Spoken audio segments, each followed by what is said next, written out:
படையை அழித்தவனே, தேவர் குலத்தை காத்தவனே, திருச்செந்தூர் கடலலை ஆண்டவனே, சூரன் உடலும் கிழிந்தவுடன் சேவலும் மயிலும் மாறதுவே,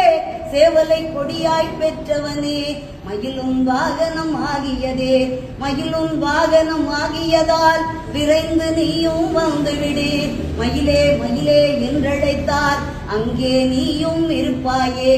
ஔவை பாட்டியை சோதிக்க நாவல் மரத்தின் மேலேறி சுட்ட பழத்தை தந்தவனே, சுகமாய் காட்சி தந்திடுவாய், மாங்கனி நீயும் பெற வேண்டி உலகை வரமாய் வந்தவனே, அம்மை அப்பனே உலகமென்று அண்ணனும் நமக்கு சொன்னானே, அதுவும் உனக்கும் தெரியும் என்றோ, தெரிந்து நீயும் எமக்காக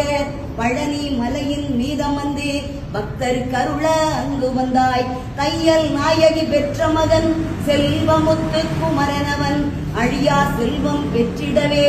அருகில் என்றும் இருந்திடுவாய், முருகா முருகா வேல் முருகா வெற்றிகள் தருவாய் வேல் முருகா, முருகா முருகா வேல் முருகா வெற்றிகள் தருவாய் வேல் முருகா, வெற்றி வேலை பெற்றதனால் உன்னை பணியும் பக்தருக்கு என்றும் வெற்றி வெற்றி என்றோ, வேல்வேல் முருகா வேல் முருகா. திருப்பரங்குன்றில் கல்யாணம் தெய்வ யானையுடன் நடந்ததுவே.